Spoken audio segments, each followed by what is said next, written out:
When firefighters pulled up to 505 Angel Fire Drive, what they would find would rock the state of Texas and the world. Not only did they find the bodies of 9-year-old Joby Graf and the body of his 8-year-old brother, Jason, a pillar of the community would become the main suspect. You would think with the evidence presented in this case, Ed Graf would be locked up and the key thrown away. Yet, this case continued with its twists and turns. From old evidence to new evidence, you'll be surprised at the outcome. When you hear this story, let's see what side of the fence you land on. August 2nd, 1986, firefighters answered a call about a shed on fire at 505 Angel Fire Drive. When they arrived, the shed had suffered severe damage, and the bodies of brothers Joby Graf and Jason Graf were discovered inside. The boys had been left in the care of their adoptive father, Ed Graf. Ed had been inside changing his younger son's diaper and didn't realize the back shed was on fire. The boy's mother, Claire, had been at work when she got the call that there was an emergency at home. Claire recalled that as she turned onto the street, she could see the chaos of firefighters, police, and her neighbors standing in front of her house. Being met by her husband, Ed, she was then informed that Jody and Jason perished in the fire. Many were distraught by the boys' deaths, but Ed appeared calm, and when asked how he was doing concerning the boys' death, he would say, "These things happen."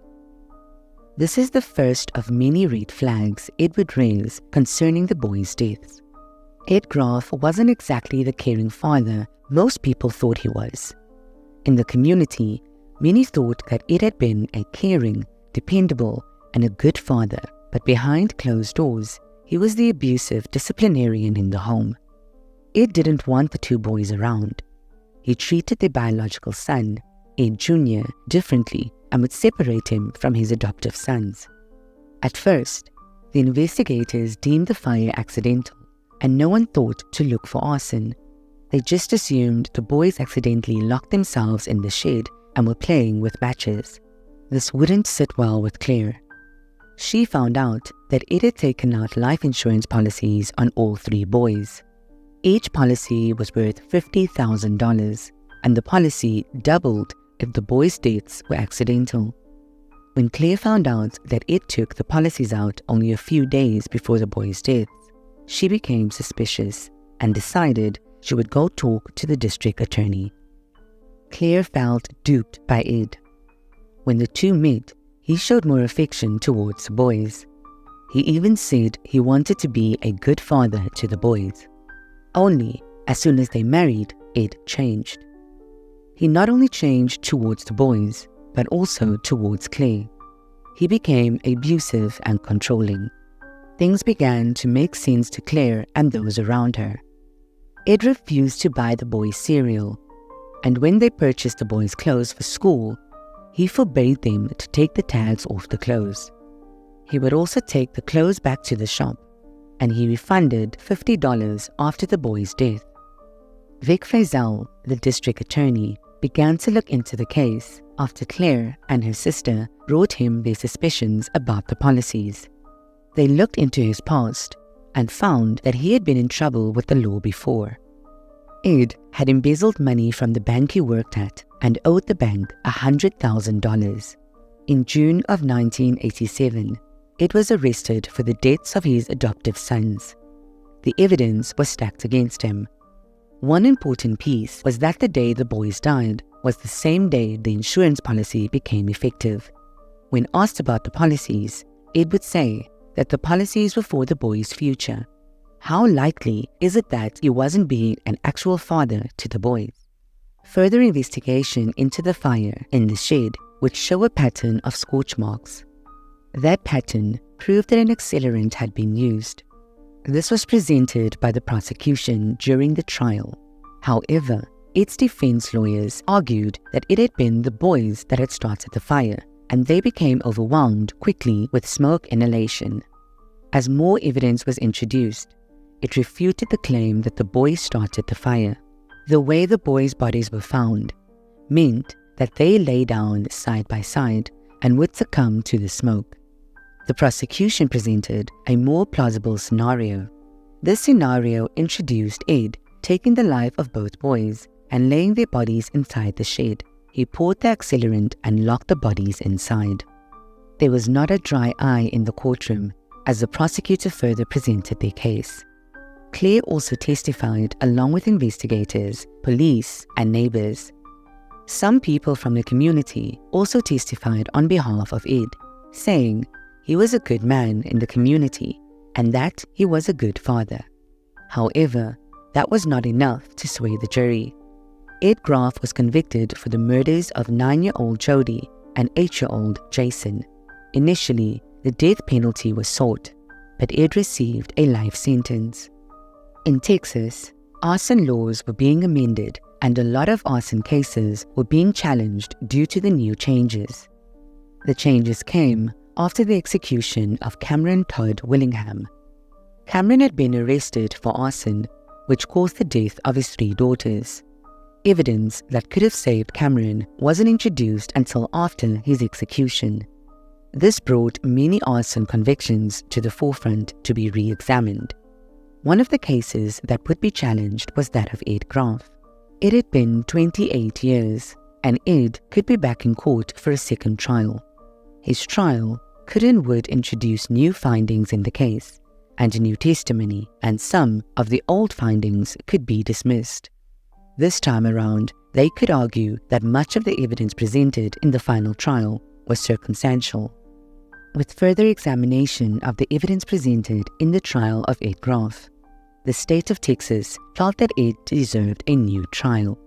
This time, using new expert testimony and dismissing some of the arson investigation testimony from the previous trial, Ed was granted a second trial.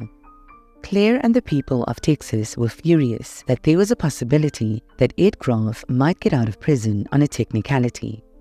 She had mourned her sons and raised her youngest son, who is now a grown man. Ed Jr. would speak out in court against his father at the second trial. During the second trial, science would be used as an argument and new witnesses would come forth for and against Ed. This time, around family and friends of the young boys, now grown, would get their chance to speak for Jody and Jason. One of the testimonies would come from the boy's cousin. Jenny Lilly was 6 years old during the first trial. She hadn't been a witness, but this time around, Jenny would describe a day where Ed savagely abused the boys with a belt multiple times because they wouldn't take a nap. She even testified that Ed made her watch as he beat them. Jenny hadn't spoken of that day to anyone, but now she was able to tell what happened. At the first trial, TJ Clinch was 10 years old and testified on behalf of the defense. He told the court of a day the boys and he found matches and set a cup of grass on fire. This helped Ed's claim that the boys were known to start fires and may have started the one in the shed. However, years later, TJ told the story of the boys starting the fire, but he insisted that the boys would never go into the shed to play with fire. Another witness who spoke with detectives when she was 9 years old was a neighbor and friend, Terry Reinwald. She told the police that Jody had taken her inside the shed a few days before the fire. According to police, she said Jody even knew where the key was and begged her not to tell his dad that he knew where the key was hidden. Years later, Terry testified that she didn't know anything about Jody taking her to the shed, but she did recount the day and new evidence was presented to the court. She said that the day of the fire, she went to the Graf's home and knocked on the door because she wanted to know if the boys could come out and play. Yet, no one answered the door. The prosecution would speculate that Ed couldn't answer the door because he was inside murdering the 2 young boys. This would also go along with previous reports of neighbors telling police that they were banging on the door when the fire started and no one came to the door. What was Ed doing that he didn't hear the knocking? Did the prosecution have it right? And Ed was inside the home committing such a heinous deed. Ed explained he was changing Ed Jr.'s diaper and didn't hear the knocking. According to the neighbors, there was no music playing and he couldn't understand how he didn't hear the knocking. Also during the first trial, a lot of technical jargon was used to explain the fire, but during the second trial, defense experts explained more about the science of the case and what it proved. This is one of the reasons it was given a second trial. Experts wondered if the shed door was open or closed during the fire. Experts would give testimony explaining why they believe the evidence presented in the first case shouldn't have been used. They would also leave out the alleged embezzlement it had been involved in. This would not hurt the case, but jurors didn't hear about his shady past. As the trial progressed, there was one key witness that would cause a huge break in the case. This witness was a cellmate of Ed Graf's, Fernando Herrera.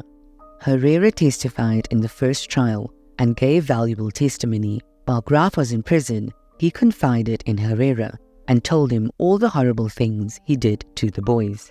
Even during the second trial, Herrera's testimony had not changed. Herrera spoke about how the whole thing was planned out by Ed, and even said that rope had been used to tie the boys up. This could not be proven because there was no evidence of any rope being found. This did not look good at all for Ed Graf. He told the court how Ed compared his defense team to that of O.J. Simpson, saying, if the glove doesn't fit, they must acquit. After Herrera's testimony, more information was brought forward, and the jury was sent out to deliberate. After a few hours of deliberation, the jury came back deadlocked. They were sent back the next day, and would have most likely come back the same. But something strange happened, and the jury didn't need to come back with a verdict. Ed Graf admitted to the murder of 9-year-old Jody and 8-year-old Jason. Everyone didn't understand why he would suddenly admit to the murders. This part will shock and disgust you. Due to the case being prosecuted before 1987, the law would allow Ed to be released automatically. You see, if the time served and the credited good behavior time added up to the complete time served, the inmate is automatically released. Yes, Ed Graf, the man who had just pleaded guilty to the murders of his adopted sons, walked out of jail 8 days later. This is more than a loophole, it's a sinkhole. How many guilty criminals could and would walk free? However, Ed was released into a halfway house under strict 24-hour supervision and an ankle tracker that had to be worn at all times. Ed Graf walked out of prison 28 years after being convicted of the murder due to a loophole in the justice system. This is every family's nightmare.